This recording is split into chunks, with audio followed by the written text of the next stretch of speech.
Donc je reprends la suite de la question d'Élie. Comment fait-on pour attendre le Mashiach? Comment ça se passe cette histoire? Alors je rappelle, une fois de plus, celui qui ne vit pas son existence comme un exil, bah lui, il n'a aucune raison d'attendre. Donc il vit pépère.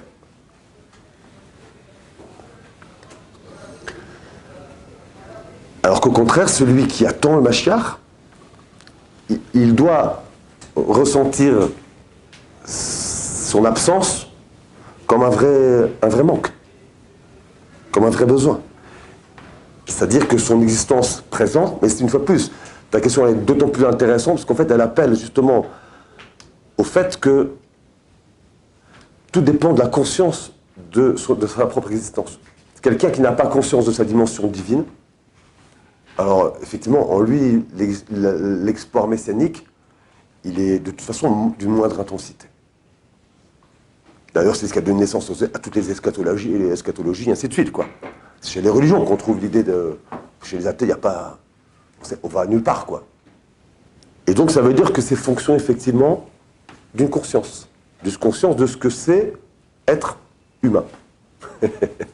C'est quoi être humain? Faire les courses, aller au travail, sortir le chien, je sais pas moi. C'est quoi être humain? Alors, là-dessus, on reprend la question de Torméode. L'espérance messianique, elle concerne tout le monde parce qu'effectivement, l'existence d'un homme, elle ne s'arrête pas à aller faire les courses, aller au boulot et sortir le chien. C'est évident. Celui qui renie ça, alors, il a raison, lui. Il peut se mettre à quatre pattes avec les vaches dans le pré, quoi, et regarder les trains passer, quoi. L'idée de civilisation, ça a toujours été ça. L'idée de culture, ça a toujours été ça. On bâtit une dimension humaine. L'homme est un créateur. Ribono shel olam. C'est un créateur. Il civilise, il avance, il a l'idée du progrès. D'où je répète, et j'enfonce le clou, la guerre que nous vivons aujourd'hui n'est pas une guerre de civilisation, ne vous faites pas avoir. C'est une guerre du bien contre le mal. De la civilisation contre l'anti-civilisation, c'est pas la même chose. Et les événements qui sont produits il n'y a pas longtemps l'ont montré encore. Elle sera toujours comme ça. Ceux qui veulent civiliser, ils ont beaucoup progressé dans l'histoire de l'humain. On a beaucoup progressé. Il ne faut pas remettre ça en question aussi. L'universel. On va faire un peu les Grecs, mais c'est ça que ça signifie. On doit rendre à César ses lauriers, quoi. Même si, bon, il n'a peut-être pas forcément bien utilisé les forces qu'Hachem lui a données, parce qu'il a vécu avec son glaive. Mais au bout du compte, il a civilisé.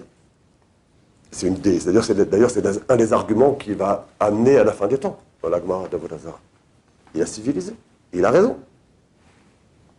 Chorma bagoyim ta'amin. Quand tu entends le savoir, la sagesse, la science, chez le goy, tu dis, bah, bien sûr, bien entendu, ça revient, c'est de la émouna. C'est-à-dire que c'est effectivement Hachem qui a donné ça. Et donc ils ont pris. Baruch Hachem. Donc la conscience messianique, c'est dans le même ordre d'idée.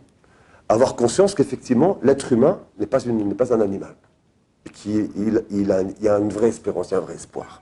Et donc, vivre ça, et maintenant prendre un peu de hauteur dans la réelle politique, quoi, c'est immédiatement être prisonnier de l'espérance. C'est-à-dire être confronté à l'idée des empires, quoi. L'empire des nations. Ce qu'on appelle Babel, quoi. Babylone. Ouais, c'est ça. Et donc ça veut dire qu'effectivement, on a une vraie espérance. Mais, un petit point important que je veux rajouter aussi, très important même, pour notre génération, c'est que, parce qu'il y a une génération après-guerre qui l'a exprimé d'une manière qui a changé aujourd'hui, c'est que cette espérance, cette attente n'est pas une solitude. Pas une solitude. C'est très important ça. Au contraire, c'est une vraie simcha, une vraie joie. Parce qu'effectivement, l'idée messianique, et ça c'est pour là que je nous parle à nous, quoi, ceux qui veulent vraiment construire, aux bonim, pas aux destructeurs, aux bâtisseurs. C'est-à-dire ceux qui veulent vraiment construire, alors effectivement, ils prennent conscience que l'attente messianique, c'est un message positif qui permet effectivement de mettre en place une vraie famille, une vraie fraternité, une vraie collectivité, une vraie communauté, et ainsi de suite.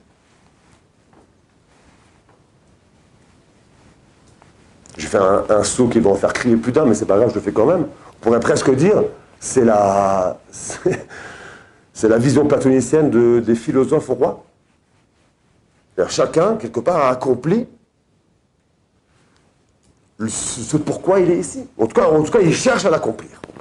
Et cette recherche de l'accomplissement de l'humain, il le transmet à ses enfants. Et ses enfants à ses enfants. Et ça, l'espérance messianique.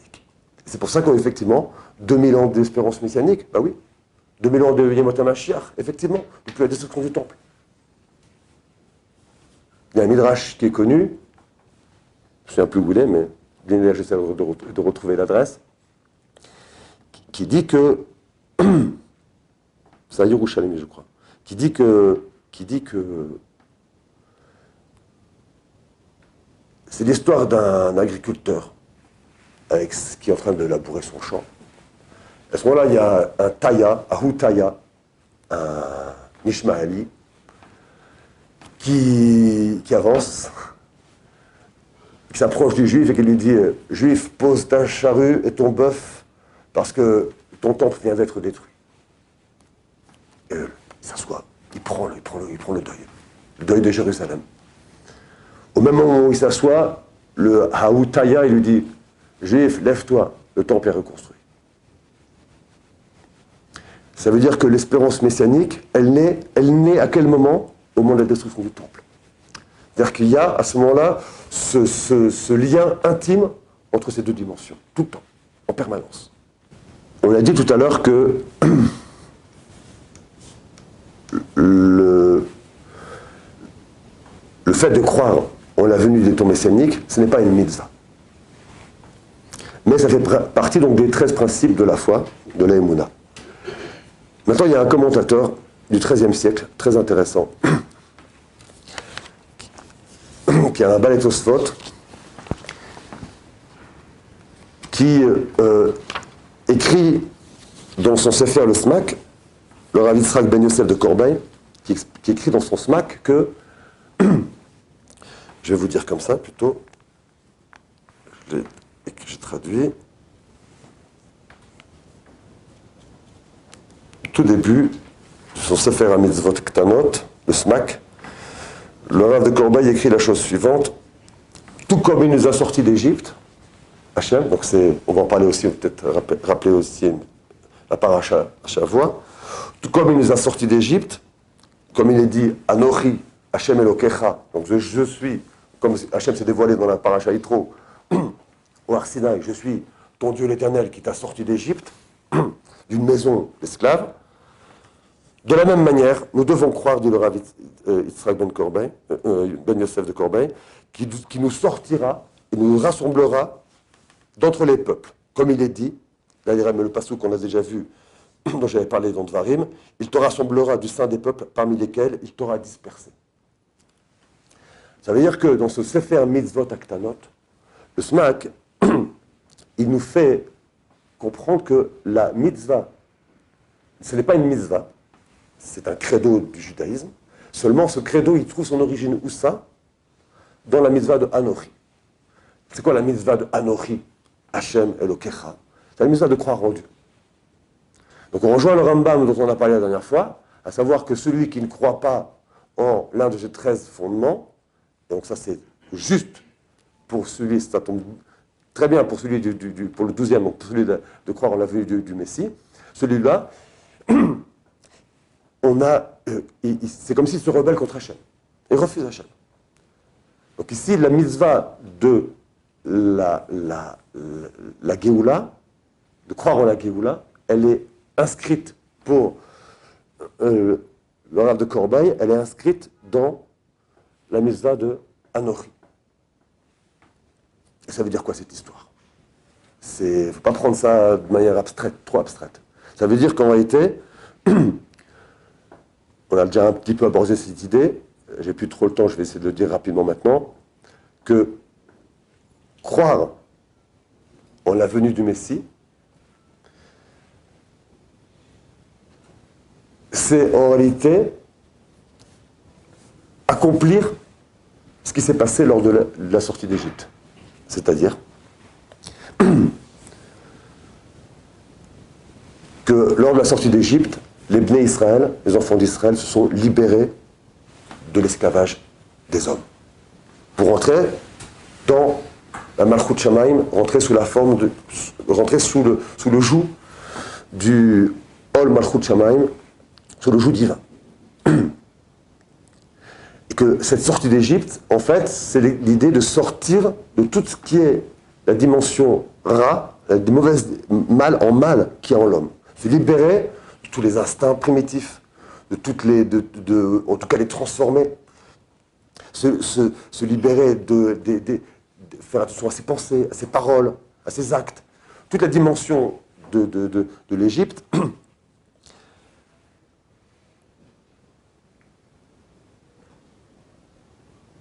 Et c'est donc chercher à accomplir ce qui a déjà été fait une fois dans l'histoire. Parce que le juif, il est sorti d'Égypte sous cette forme-là. Il a été libéré par Akadosh Baruch Hu. La sortie d'Égypte, c'est une Géoula.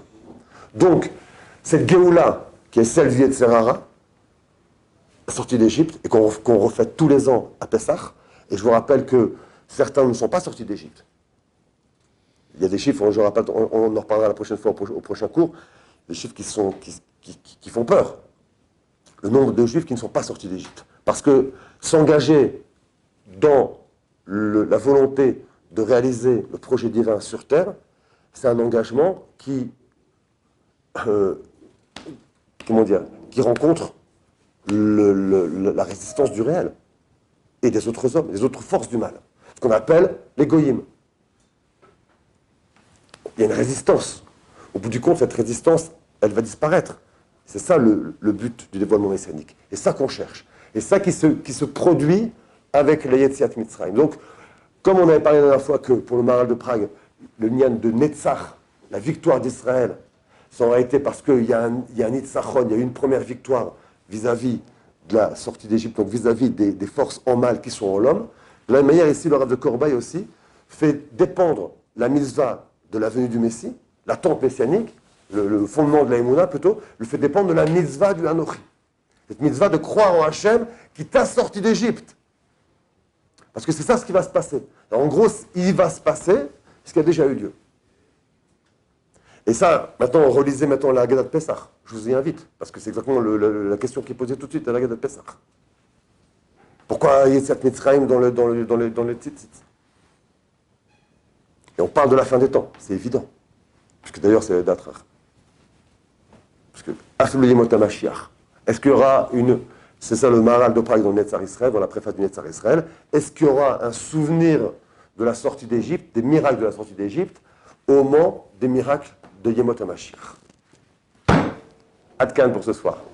N'oubliez pas, si vous avez des questions à poser, de les envoyer sur le mail. L'adresse est indiquée ici-bas. Bonsoir à tous et Shabbat Shalom. Kol Tov.